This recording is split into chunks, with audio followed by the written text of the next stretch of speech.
Carlos, con un pie en el abismo. Capítulo 28. Carlos se hacía del bloc de notas, que lo había estado acompañando desde su inicio en aquel idílico lugar conocido con el nombre de Ushuaia. Hojas escritas entre reflexiones y dibujos cargados de significado abstracto. Anotaciones que le iban sumergiendo hasta los inicios de su partida. Evocadoras imágenes hacían de Carlos un mar de emociones, recordando todas las personas que ya desde el primer avión salido de Barajas habían pasado por su vida en tiempo tan comprimido.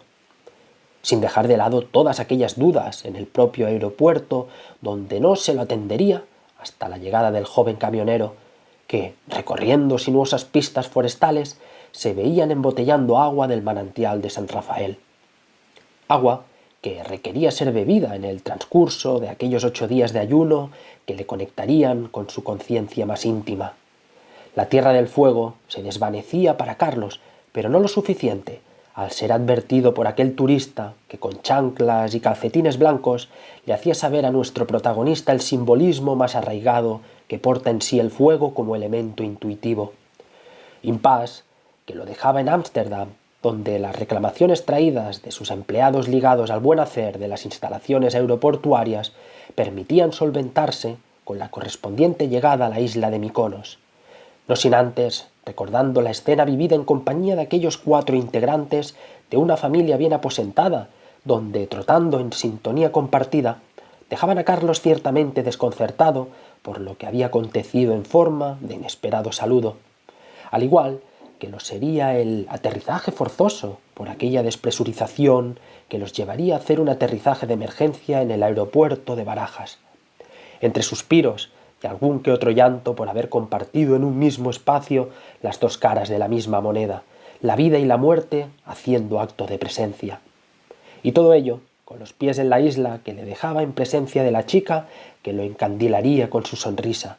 4 días de idas y venidas donde la ayahuasca, el paseo hasta aquel cruce de aguas en forma de vergel, la fiesta secreta y su desenfreno dejaban al interesado observando cómo amanecía en compañía de una mujer de origen neozelandés, que con espíritu aventurero y guiada por sus anhelos, hizo de aquel momento un punto de no retorno. Llegando a la última escena producida por la isla, cuando se dejaba ver la señora que por las canas que cubrían su pelo y la austeridad ofrecida mediante sus ropajes, se le hacía saber a nuestro protagonista la importancia de conectarse con la naturaleza y la vida expuesta en esta. Mensaje que buscaba que se impregnara de la sabiduría que se esconde en los pequeños detalles si uno es capaz de afianzarse al momento presente. Viaje que pedía regresar a territorio español con la grata sorpresa al conocer a quien iba a ser su entrenador personal en las artes del boxeo. De esta forma, se plantaban en la línea de la Concepción gracias al Mercedes color rojo del entrenador del deportista que tenía que compaginar su sueño con ciertas obligaciones para poderle prestar la ayuda que necesitaba su querida madre. Encuentro en tierras donde se vería crecer a su padre le llevaban a conocer sus orígenes de la mano del barrio de pescadores más conocido del lugar, La Tunara. Entorno que lo iba comprendiendo en sintonía de la voz sabia de un pescador ya jubilado pero arraigado a la mar hasta sus últimos días. El honrado marinero se veía contestando las preguntas de un Carlos necesitado de respuestas, pudiendo saber cómo se vivía en aquel entorno, donde sus gentes buscaban emprender una vida lo más digna posible sin dejar de lado aquella tierra que tanto les había dado. Con el trabajo desempeñado, tocaba emprender hasta el último destino antes de volver a casa. En este caso, se trataba de la población de nacimiento de la madre de Carlos, Alicún de Ortega, población que permitía unir los diferentes puntos de encuentro entre sus ancestros y su propio hacer, pero para ello tocaba saber de la ciencia astrológica de la mano de la comprensión que le buscaba transmitir su propia carta natal, que siguiendo con la trama, se daban las 8 de la tarde y con ello el encuentro entre Carlos y su abuela, haciendo de canal la valedora de la canalización donde se entregarían las últimas voluntades de quien asumía que tocaba volar sin remordimientos ni temores de por medio. Medio donde empezaba a recordar el porqué de todo aquel transitar mientras cerraba aquel bloc de notas que con cierta actitud de satisfacción, por lo que su memoria le permitía recordar, hacían de aquel momento un espacio idóneo para cerrar los ojos y dejarse llevar. Paisajes que iban haciendo las delicias del pasaje, encontrando de aquellas vistas la templanza necesaria para que Carlos se viera con una mano en su mejilla al regazo del vidrio que le iba brindando la temperatura idónea si se ajustaba a los rayos del sol que en esos momentos decidían formar parte del trayecto. Sutilezas emanadas por el astro rey eran el punto focal para que Carlos se proyectase en forma de ser anfibio en medio del océano. Estructura marina que lo mantenía en consonancia de las corrientes marinas como si fuera su única garantía para mantenerse a flote, dejándose maravillar por las variopintas composiciones que daban sustento al espacio ofrecido. Entorno que lo seguía manteniendo en contacto de una amplia barrera de coral por donde se le hacía saber que no tuviera miedo ante lo que se le debía presentar. La abundancia brotaba por todas partes. Las respectivas especies que se dejaban ver se complementaban sin molestarse las unas con las otras. Resonancia compartida donde múltiples caracolas de mar empezaban a emanar sutiles frecuencias sensoriales que permitían acceder a un entorno de mayor oscuridad, donde ciertas estructuras oxidadas daban pie a identificar ciertos barcos embarrancados en el fondo de las profundidades marinas donde decenas de saqueadores verían cómo la fuerza del mar les llevaría a desprenderse de sus botines. Construcciones, nunca vistas a ojos del mismo, que se seguía acompañando mediante estructura idónea para ser testigo del paso del tiempo.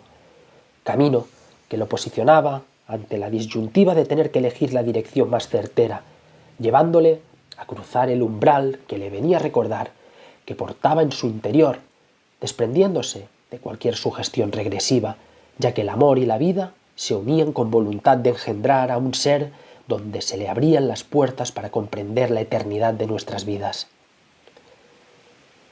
Con la mano, redactando más rápido que sus propios pensamientos, iba dejando constar qué era lo que su ser le pedía, haciendo de aquel escrito la nueva hoja de ruta que lo posicionaba ante su propia voluntad. De esta forma, todo lo que se había presenciado en aquel vagón de tren quedaba afianzado mediante los hechos revelados. Y de mientras, aquel pasaje, con las espaldas algo engarrotadas por las horas de trayecto, se veían siendo atendidos por sus seres queridos que esperaban desde la andana.